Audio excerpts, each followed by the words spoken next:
వచ్చిన ప్రార్థన చేసుకుంటాం. యేసయ్య గొప్ప దేవుడా, మహోన్నతుడా, లెక్కలేని వందనాలు, స్తోత్రాలు తండ్రి. అయ్యా ఇంతవరకు కూడా ఈ 5 మాటలు కూడా ఘనంగా నీ నామానికి మహిమకరంగా చెప్పడానికి బిడ్డలు మీరు వాడుకున్న విధానాన్ని బట్టి మీకు కోరగా వాడుకోండి.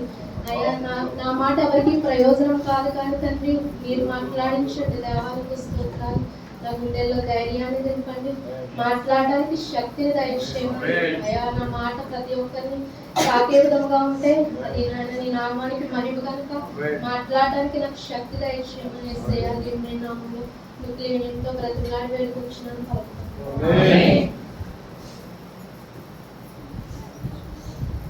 అందరికీ ప్రైజ్ గారండి, పాస్టర్ గారికి పూర్వజ సంఘం అందరికీ కూడా వందనాలు. అలాగే అందరికీ గుడ్ ఫ్రైడే శుభములండి. నాకు ఇవ్వబడిన మాట యోహాను సువార్త 19వ అధ్యాయము 30వ వచనము.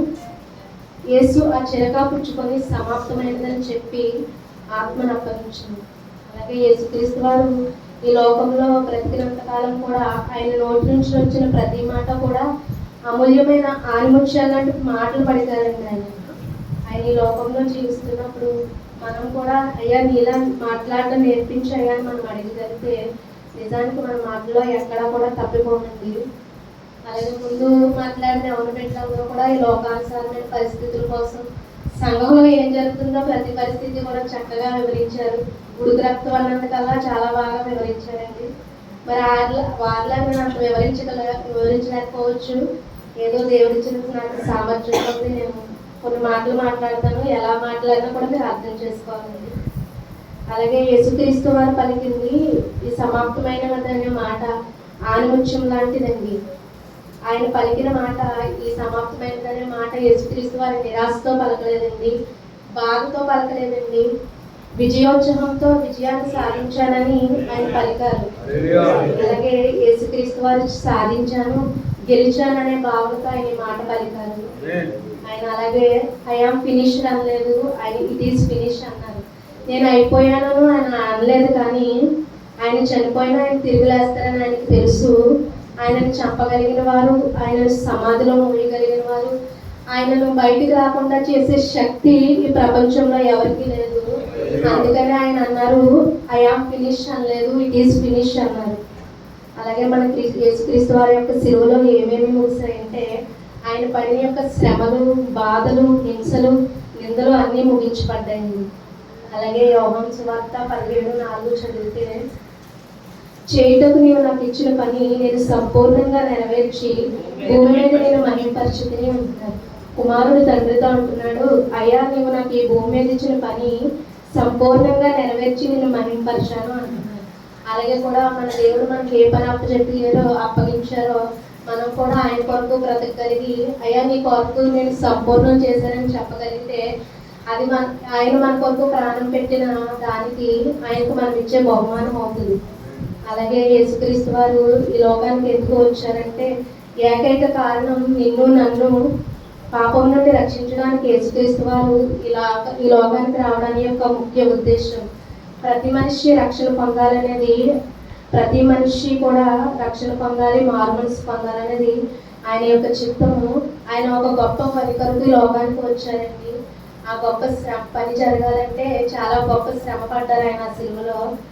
చాలా మంది అంటారు యేసుక్రీస్తు వారు ఒక కొయ్య సిలువ మోయలేక చాలా కష్టంగా మోసారని. ఆయన మోసిన కొయ్య సిలువ కంటే ఆయన మోసిన నీది నాది పాపాల వరకు చాలా ఎక్కువండి.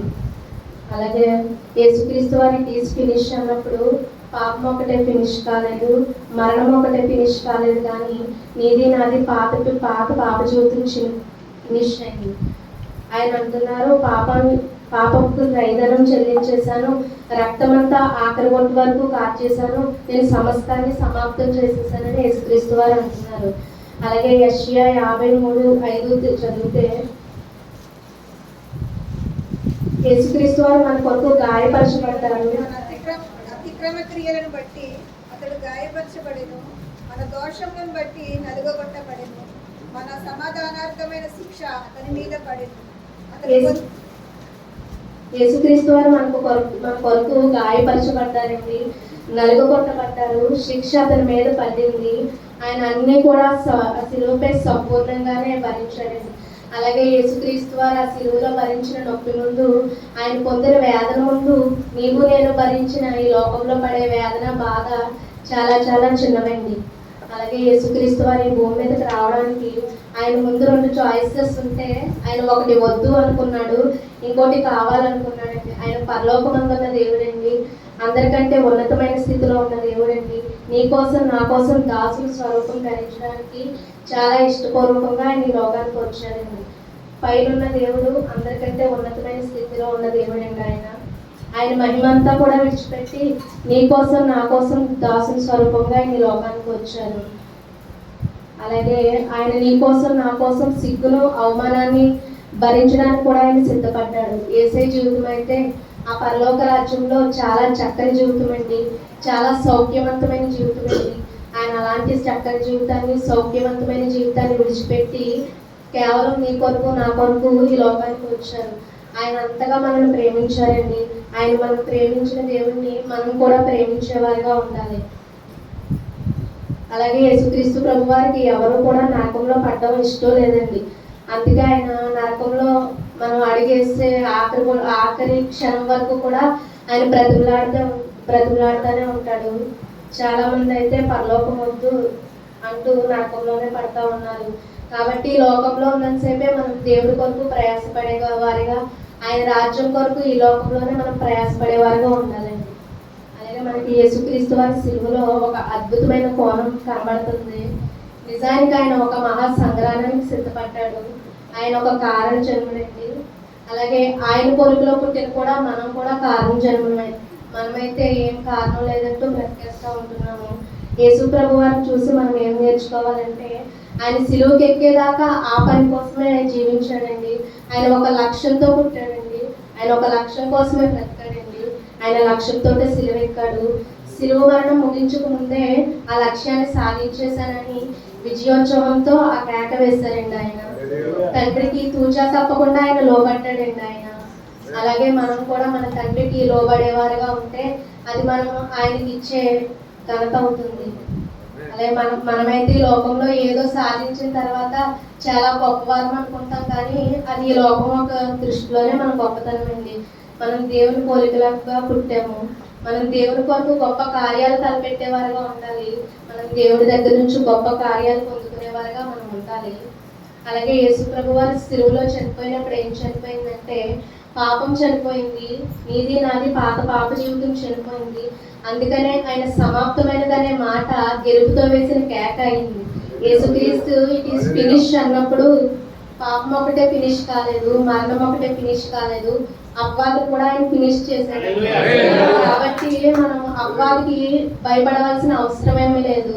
ఆయన అపవాదిని నిరాయుధులుగా చేశాడండి ఆయన.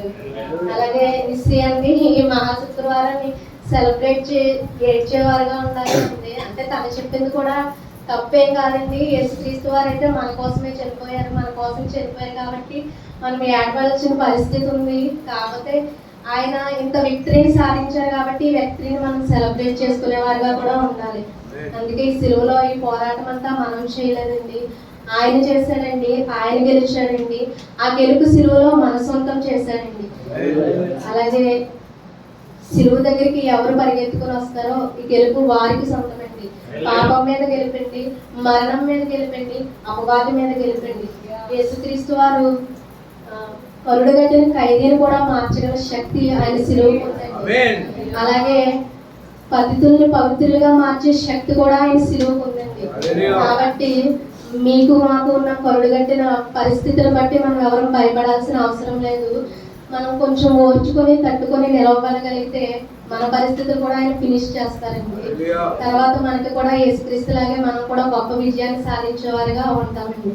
కాబట్టి ఈ లోకంలో బ్రతికినంతసేపు అయ్యా నీ కోసం బ్రతికామని మనం చెప్పగలిగి, మరణమయ్యే సమయం వచ్చింది అనుకోండి, అయ్యా నీ కోసం నేను బ్రతికేనని ఆయన కళ్ళలో కలిపెట్టి మనం చెప్పగలిగితే అదే మనం యేసుక్రీస్తు వారికి ఇచ్చే గొప్ప భంగం. దేవుని కొద్ది మాటలు దీవించునుగాక.